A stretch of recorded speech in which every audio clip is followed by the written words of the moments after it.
Satyabhama Institute of Science and Technology, Chennai.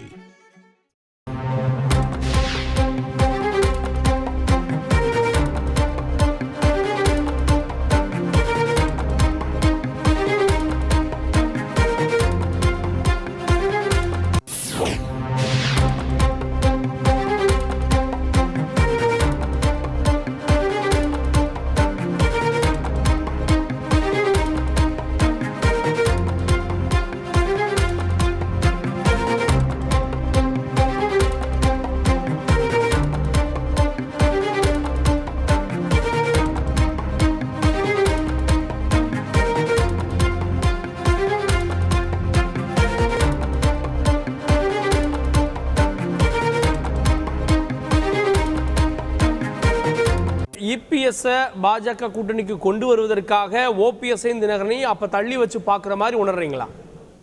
அப்படி தள்ளி வைப்பதாக நான் சொல்லவில்லை. உங்கள் குடும்பத்தையே நாங்கள் மொத்தமாக இந்த கூட்டணிக்கு கொண்டு வர விரும்புகிறோம். உங்கள் சகோதர பிரிவாக இருக்கக்கூடிய அவர்களையும் சேர்த்து வைத்து ஒன்றாக்கி இந்த கூட்டணிக்கு வரும் வரை நீங்கள் கொஞ்சம் பொறுத்திருங்கள் என்கின்ற வேண்டுகோளை எங்கள் தலைவரிடம் வைத்திருப்பதாகத்தான் நான் உணர்கிறேன். இப்போ OPS வந்து பிரதானப்படுத்தி கூட்டணியில் சேர்த்துக்கிங்க அப்படின்னு நீங்க உள்ளிட்டவங்கள கருத்து சொல்றீங்க. இப்போ OPS பிரதானப்படுத்தினா அது அதிமுக வந்து அதிமுகவுடைய பெரும்பங்கு OPS அல்லது OPS தான் அதிமுகன்னு பாஜக அங்கீகரிக்கிற மாதிரி வந்துடாதா? நிச்சயமாக அந்த நான் அதாவது ஒற்றை தலைமைக்கு எடப்பாடியை தப்பான தேர்வு செய்து அவருக்கு வேண்டிய அனைத்து உதவிகளையும் கடந்த காலத்தில் செய்த ஒரு பாவ காரியத்திலிருந்து பாஜக முதலிலே விடுதலை பெற வேண்டும், அங்கிருந்து விடுபட வேண்டும்.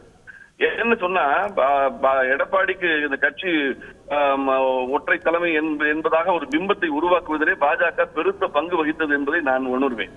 ஏன்னா ஈரோடு கிழக்கு தேர்தலில் எங்க வேட்பாளரை திரும்ப பெறுவதற்கு அண்ணாமலையும் திரு CT ரவியும் அண்ணன் OPS வீட்டுக்கு வந்து தேடி வந்து பேசியதெல்லாம் கடந்த காலத்திலே மக்கள் மறக்கவில்லை, நீங்களும் பார்த்திருப்பீங்க.